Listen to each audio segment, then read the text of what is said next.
I ran into this last week. Here's what fixed it for me.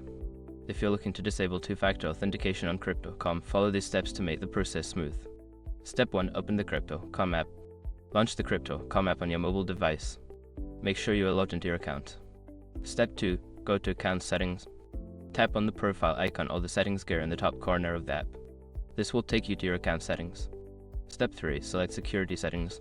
In the Account Settings menu, look for the Security option and tap on it. This is where you can manage your two-factor authentication settings.